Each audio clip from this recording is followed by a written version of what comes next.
Hallelujah.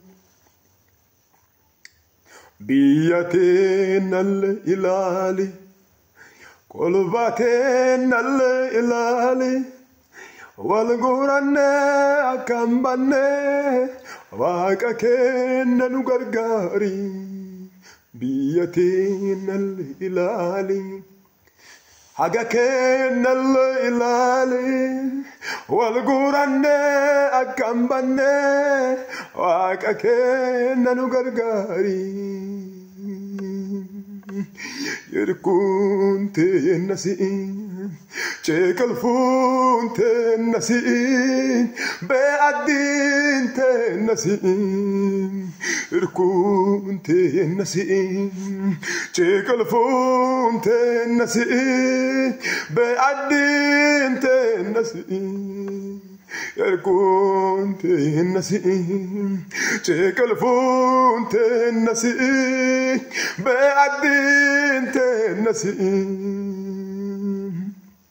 بيتين الإلالي kolbateen alle ilaali walqabanne akkambanne abbo waaqa nu gargaari yerkuun teenna si'in ceeqalfuun teenna si'in be'addiin teenna si'in yerkuun teenna si'in ceeqalfuun teenna si'in be'addiin تنسي إركون تنسي تيك الفون تنسي بعدين تنسي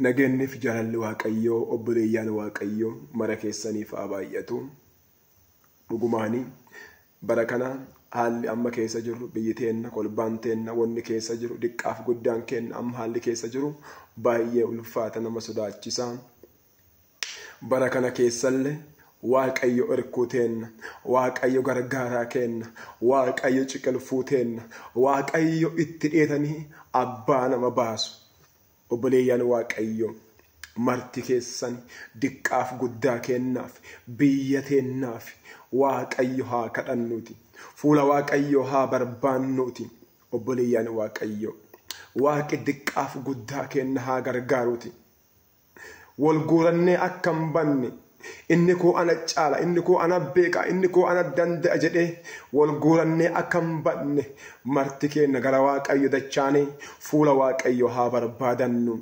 waaqayyo warra fuula isaanii barbaadatanii waaqayyotti deebi'a kanaaf biyya keennaaf kolbaa keennaaf diqqaa keennaaf guddaa keennaaf namoota kamiifuu namoota jiran kamiyyuu waaqayyo haa kadhannuuti daafee biyya keennaaf fuula waaqayyo haa barbaannuuti obboleeyyan waaqayyo kanaaf namni kamiyyuu namni waaqayyo sin gargaare namni waaqayyo sin yaadachiise namni fuula waaqayyo barbaadan namni waaqayyo kadhatan kamiifuu daafee naga biyya keenna daafee kolbaa keenna daafee diqqaaf guddaa keenna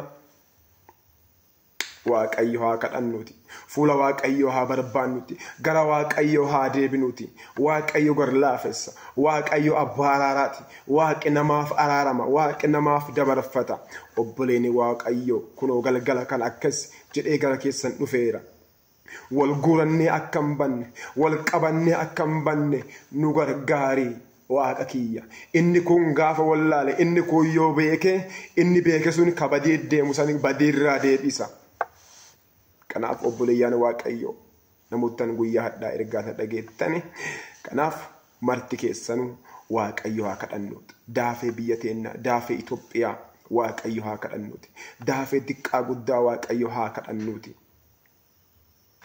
kanaaf eebbifamaan anfaarfataa ideemaa anoleetiin isin jaaladha mara keessanuu isiniif kadhadha hunduma keessanuu isin jaaladha nageenniif jaalalli waaqayyo isin wajjin haa jiraatu naaf eebbifamaa maqaa gooftaa Yesuusitiin waaqi nagayaan biyya teenya haa laalu.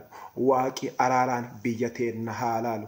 Waaqi nagayaan biyya teenya haa laalu. Waaqi diqqaaf guddaa keenya afaan wal haa beessisu. Maqaa gooftaa Yesus Kiristoosiitiin sagaleen Waaqayyo akkuma dubbate warri fuula Waaqayyo barbaadani Waaqayyo araara jedheeraaf. Kanaaf ammallee fuula Waaqayyo barbaannan Waaqi gara keenya deebi'a. Maqaa gooftaa Kiristoosiin Waaqa fuula keeti barbaadu akka dandeenyu hunda fuula keeti barbaannuun Waaqa mara kennaaf ati kenni. Ilma Waaqa jiraataas kadhannee as nu gargaari. Fuula keeti barbaannaa ati gara keenya deebi'i. Diqqaa guddaa keenya gargaari.